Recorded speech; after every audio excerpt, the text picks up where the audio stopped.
Hello everyone and welcome back to another video. I know it's been a little bit, but I've been busy and I just wanted to make this one really quickly today because Rivals of Aether 2 has dropped another patch. Now this one isn't going to be as significant. This is really just tuning a couple things up, but just like the last patch, I really like the direction they took this one, and let's get right into it. Our first character is Ranno, and they actually ended up buffing him this patch, but don't freak out. It's just a couple slight corrections from the last patch. They made it so down tilt has one less frame of recovery, and they made it so up strong has 0.05 kill power at higher percent. So I think these are good changes for Ranno, especially this up strong one. I feel like it was honestly pretty difficult to confirm an up strong with the changes that they made with Ranno and actually have it be a kill option. Hopefully that's not going to be the case now. And the nerfs are absolutely still going to be felt with Ranno. That back air nerf still really hurts. That forward air hitbox, I don't even know if that's a nerf, to be honest. It's kind of just like a change they gave to him. But down tilt, up strong, forward strong especially, those moves are still going to be worse, but they're just a little bit better now. So I think that's a good change. Next up is going to be Wrastor, and I think Wrastor is in contention for best character in the game, but with these changes, I do think that they would maybe push him, not out of the conversation, but just out of the forefront where I used to have him in, and let's actually look at these changes. So up tilt is going to have a couple extra frames of recovery from 18 to 21. I definitely think this is good just because up tilt is such a strong combo tool, and it's still going to be a good combo tool, but it's just going to be a lot easier to punish now, not as spammable as well. And the big changes are all going to be coming to downer, and this is the move that needed changing for Wrastor. This move is just so over centralizing in the neutral to just like, you should always be picking downer because it's just such an amazing combo tool, amazing edge guarding tool as well. So it took a pretty significant nerf, if we're being honest. Downer hits on one multiplier from 0.09 to 0.08. Downer first hit of the knockback has been changed just so it's a little bit stronger there, so I assume it's going to be harder to combo off of. Downer landing lag has been added as well, and then finally downer first hit ankle hitbox radius has been made a little bit smaller, so it's also going to be less disjointed now. So the move is less disjointed, it combos worse, it's slower. They basically just nerfed Wrastor downer and then also added a little bit of recovery time to up tilt, but I think that was a really good change. I think downer was clearly the thing about Wrastor that was really, really good and obviously needed a change, and then everything else about him was broken but not overtuned. So big fan of this.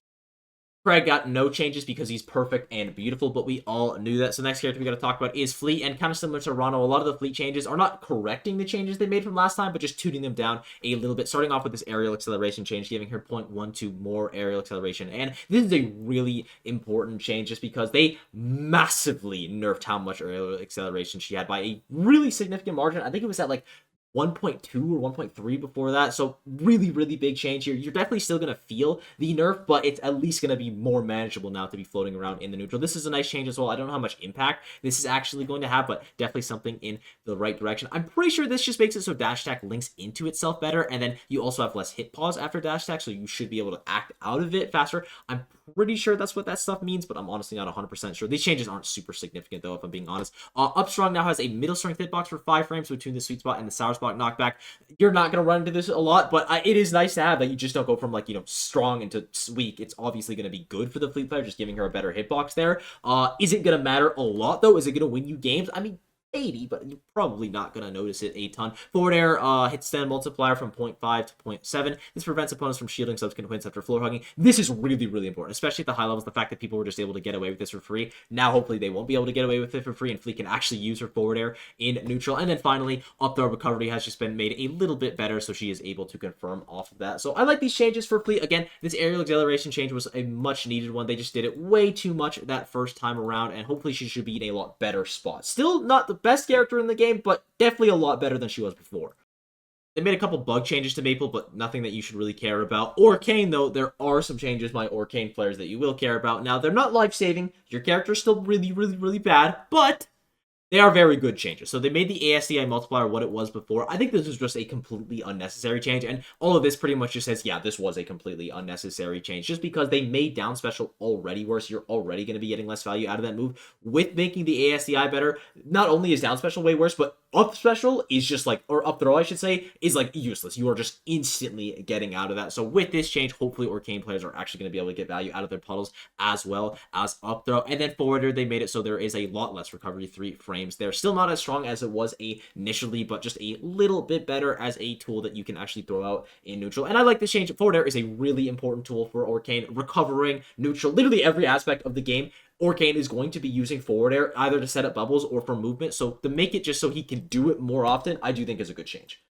And the final character they change is Forsburn, and these changes are pretty insignificant if I'm being completely honest. The first one is holding shield will prevent down special from consuming smoke. This is a nice quality of life change. You're not going to notice it that much, literally only when you're trying to specifically be reverse inside of a smoke, but now you actually have access to that movement option without the lag of consuming the smoke, so I guess that's nice. Getting hit after frame 4 of forward special will now put it in a 2-second cooldown, so basically you can't just side B willy-nilly now. If they actually go off stage and contest you with side B, you're not going to be able to get that clone back until you actually are probably on stage at the point. And then the final one is going to be hitting Forsburn's clone will now deal half the normal hit pause, and that just makes it less hit pause after hitting him, so you're not actually stuck there, and the rest are just bug fixes. So solid change for Forsburn. You're not really going to notice them at all. That side B change might hurt a little bit when you're recovering, but aside from that, the rest are pretty situational. And finally, we got our end of patch tier list. And again, this isn't a tier list for what the meta of the game looks like. This is just a tier list for how good a job I think they did on this patch. Most characters in this one didn't end up getting changed. The Ranno, slight change to make it a little bit easier to confirm into up strong. I think that's a pretty good one, just considering how important that move is for Ranno. And great changes on Fleet and Orcane, just because any buffs to these characters were very much needed buffs. And specifically, I like the buffs that they did. Like with Orcane, I also would have done exactly those buffs, maybe a little bit more than that, but I would have gone with that same route. Same thing with Fleet as well, with giving her a little bit more float time. So I think that's definitely the right direction, thinking with those characters. And then for Wrastor, I just really think they needed to change Downer, and they changed Downer, so I'm pretty happy. And with that, I thank you all for watching. I hope you enjoyed. The sport has been absolutely unreal. I know I haven't been uploading anything recently. As I said, I've been busy, but I will be back hopefully within these next couple days, and we can actually start talking about Rivals 2 again and that Smash Ultimate competitive season wrapping up. So with that, I'll see you all in the next one. Bye-bye.